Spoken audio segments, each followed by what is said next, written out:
You're watching the Dallas Cowboys Report, and momentarily we will get into the latest around Dalton Schultz, Amari Cooper, and yes, Bobby Wagner. But if you want free Cowboys updates every single day, you guys have come to the right spot. Hit that big red button and subscribe. That way you get our weekly live shows and our daily videos right here at Chat Sports.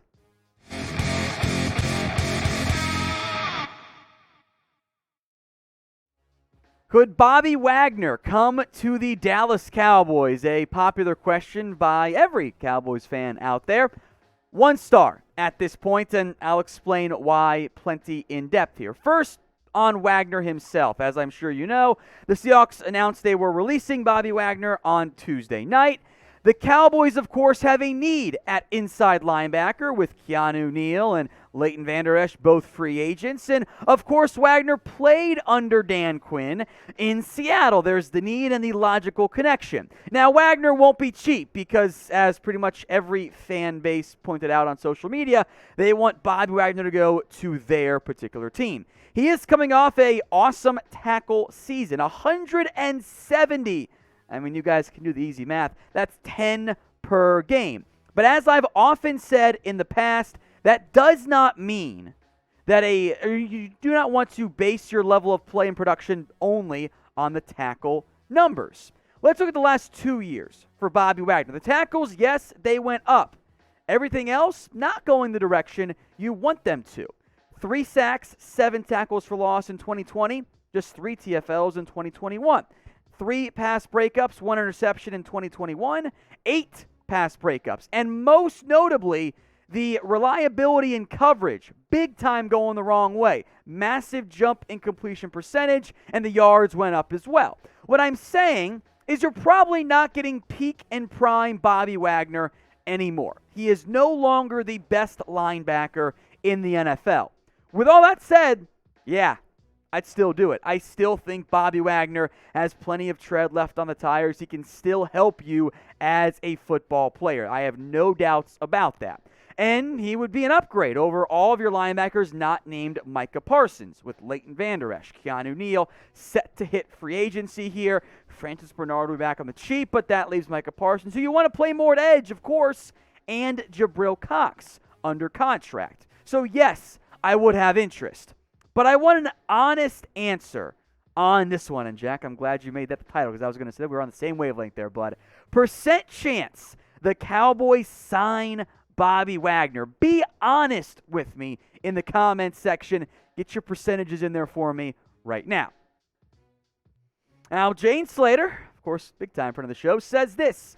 It's my annual ruin hopes and dreams of Cowboys that play in free agency tweet. Bobby Wagner is now this season's Earl Thomas, but I did my due diligence.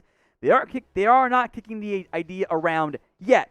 But as this always goes in Dallas, highly unlikely. Because remember, this is Stephen Jones getting ready for free agency. He doesn't spend big money.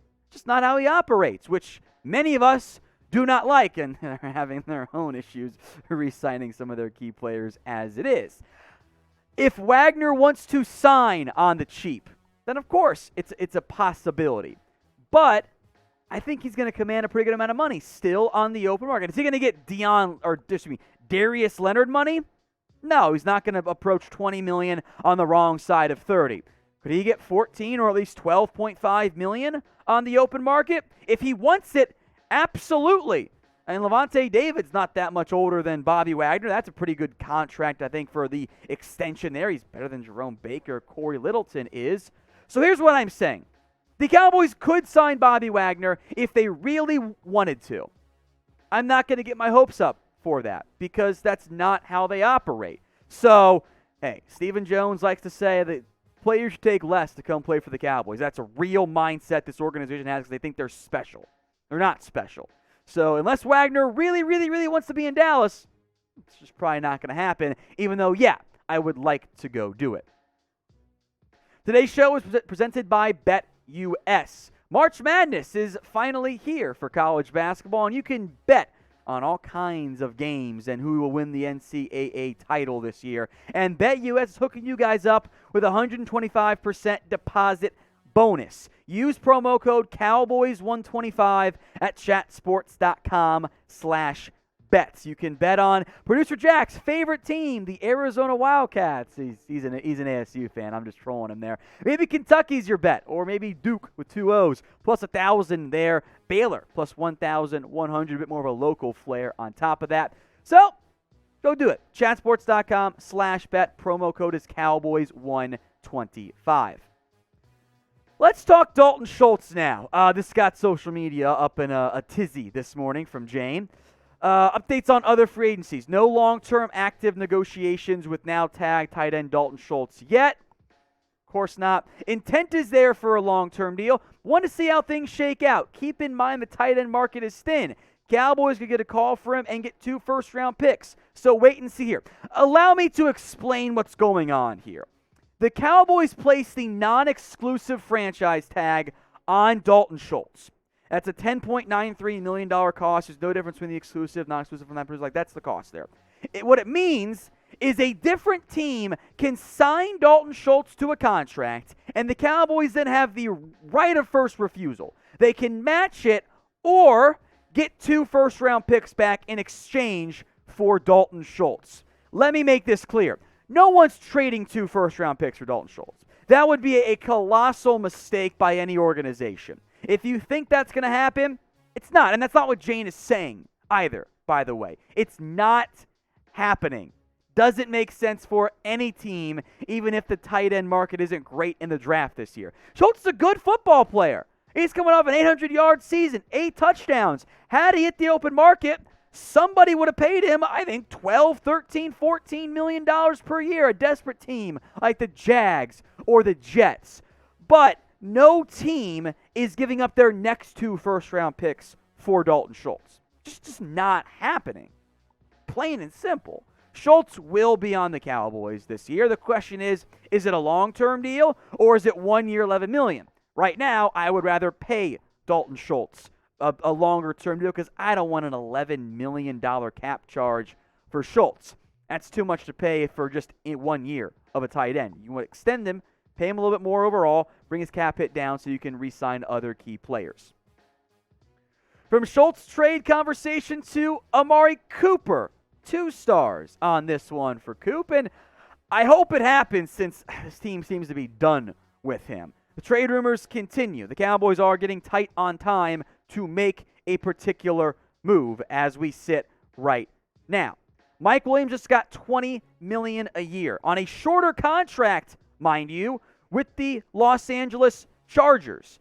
Again, it's not that expensive for Amari Cooper. The Cowboys just don't like to operate in that particular mindset. Here's what Jane said.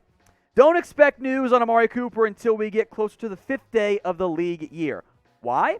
I am told the Cowboys have been fielding some calls. The advantage for teams, you don't battle for them on the open market. They get to redo the deal and can spread money out via signing bonus, which, again, is what the Cowboys should be doing.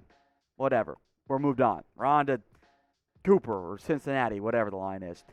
So will the Cowboys end up trading Amari Cooper, or will they just end up cutting him? Who knows?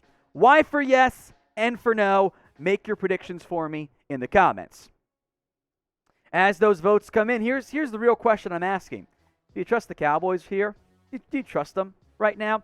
Amari Cooper, I think, should be able to be traded. I would have no doubts, trusting Jane's report. They've been fielding calls on Amari Cooper. How good those offers and calls are, I don't know.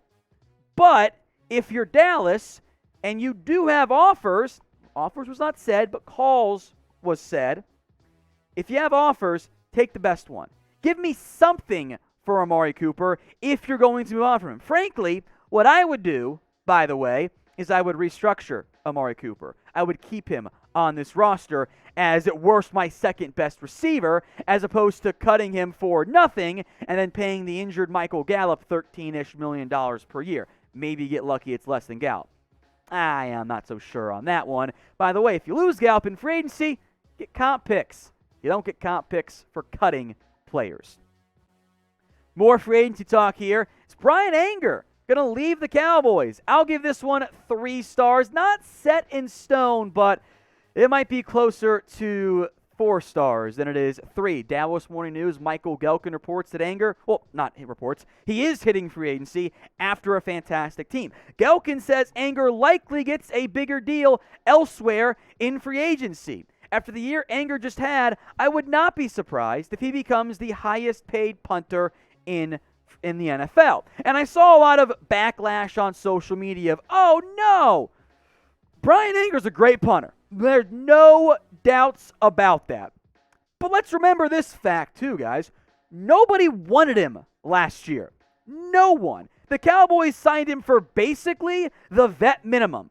He was free in free agency. So if you want to bring back Bryan Anger, here's my question for you. What would you pay him per year? How much money would you give toward or to Bryan Anger? Would you give him more than $3 million? Because that's my question. Let me know in the comments. What would you guys pay Bryan Anger per year?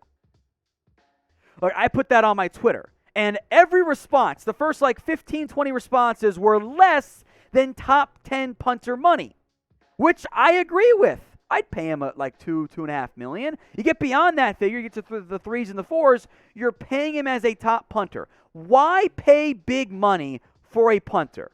I would rather invest my money into finding ways to punt less or making the opposing team punt more. You can find a cheap, good punter. Are you going to get a punter as good as Bryan Anger? No, probably not. It's okay. You can't always be mad at the Cowboys. It's fine if you let Bryan Anger leave. It feels like one of those situations where had they paid Bryan Anger, it would have been, oh my God, you paid him how much? Or it's, oh my God, you let him leave? You can't have it both ways. We can't always be mad at Dallas. There are plenty of things to be mad at them about. Letting the punter leave because you don't want to spend big money? I actually agree with that philosophy. You can find a good cheap punter. It's not a big deal. All right, speaking of being cheap, more news here. The Cowboys will not be tendering restricted free agent Luke Gifford. I'm not surprised by this. I believe the figure would have come in about $2.43 million for 1 year on the RFA tender.